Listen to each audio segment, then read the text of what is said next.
नमस्कार बंधुरा welcome back to मुडी फूडी। आमी आपनादेर सबार प्रिय अनिंदिता आज आपनादेर साथे शेयर करब सिम्पल एंड टेस्टी चिकेन कारिर रेसिपि। और ये रेसिपिटी बानानो जेमन सहज खेतेও तेमनि सुस्वादु। तो चलुन बंधुरा रेसिपिटी शुरू करी।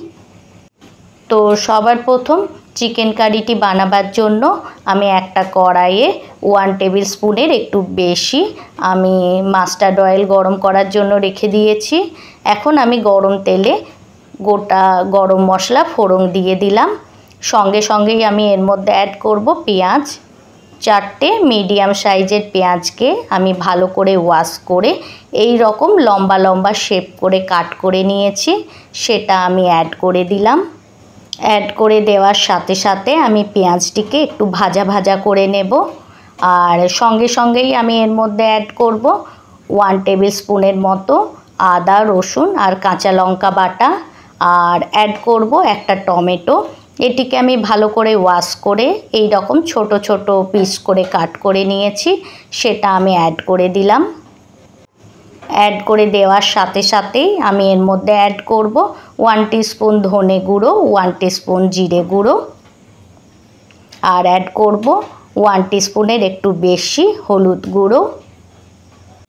এই টাইম অবশ্যই গ্যাসের ফ্লেমটা লোয়ে থাকবে। আর সঙ্গে সঙ্গেই আমি এর মধ্যে 1 টিস্পুন কালারের জন্য অ্যাড করব কাশ্মীরি রেড চিলি পাউডার। এখন গ্যাসের ফ্লেমটা হাই করে দিয়ে এগুলিকে আমি মিক্স করে নেব। আর সঙ্গে সঙ্গেই আমি এর মধ্যে চিকেনটিকে অ্যাড করে দেব। চিকেনটিকে আমি ভালো করে ওয়াশ করে নিয়েছি, সেটা আমি অ্যাড করে দিলাম। আর সঙ্গে সঙ্গেই অ্যাড করলাম স্বাদ অনুযায়ী লবণ।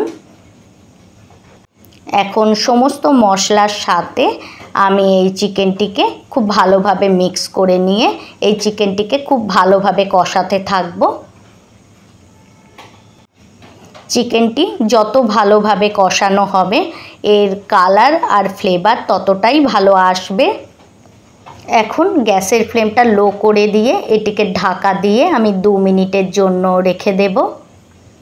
আমার 2 মিনিট হয়ে গেছে আর এই দেখুন চিকেন থেকে কত জল বেরিয়েছে। এখন আমি গ্যাসের ফ্লেমটা হাই করে দিয়ে চিকেনটিকে খুব ভালোভাবে কষাতে থাকব। মিডিয়াম টু হাই ফ্লেমে চিকেনটিকে আমি খুব ভালোভাবে কষিয়ে নেব। তারপর গ্যাসের ফ্লেমটা লো করে দিয়ে আমি এর মধ্যে অ্যাড করব 1 টেবিল স্পুনের একটু বেশি ফ্যাটানো টক দই। দইটিকে অ্যাড করে দেওয়ার পর আমি সমস্ত গুলির সাথে এই দইটিকে মিক্স করে নেব। তারপর গ্যাসের ফ্লেমটা হাই করে দেব। এইভাবে দই অ্যাড করলে দইটা কোনোদিনই ফেটে যাবে না। এই দেখুন বন্ধুরা দইটিকে অ্যাড করে দেওয়ার পর এটিকে মিক্স করে নিয়ে আমি হাই ফ্লেমে চিকেনটিকে খুব ভালোভাবে কষিয়ে নেব। তারপর আমি এর মধ্যে অ্যাড করব হাফ বাটির মতো হালকা গরম জল। গ্রেভিটা আপনারা আপনাদের পছন্দ মতো রাখবেন। তারপর এটিকে মিক্স করে নিয়ে ঢাকা দিয়ে আমি লো ফ্লেমে 10 মিনিটের জন্য চিকেনটিকে কুক করে নেব। বন্ধুরা আমার চ্যানেলের নতুন বন্ধু হয়ে থাকলে আমার এই রেসিপিটি লাইক করে চ্যানেলটি সাবস্ক্রাইব করার অনুরোধ রইল। আর আপনারা যদি এই রেসিপিটি আমার ফেসবুক পেজ থেকে দেখে থাকেন তাহলে আমার ফেসবুক পেজটিও ফলো করার অনুরোধ রইল। এইদিকে কথা বলতে বলতে আমার 10 মিনিট হয়ে গেছে। আমার চিকেনটিও পুরোপুরিভাবে কুক হয়ে গেছে। এখন এই পর্যায়ে আমি এর মধ্যে অ্যাড করলাম 4টে চেরা কাঁচা লঙ্কা আর ধনেপাতা কুচি। এখন এটি অ্যাড করার পর এটিকে আমি এইভাবে মিক্স করে নেব। তারপর গ্যাসের ফ্লেমটা বন্ধ করে এটিকে স্ট্যান্ডিং টাইমে রাখার পর আমি সার্ভ করব। তাহলে বন্ধুরা ভালো থাকবেন, সুস্থ থাকবেন। Thanks for watching.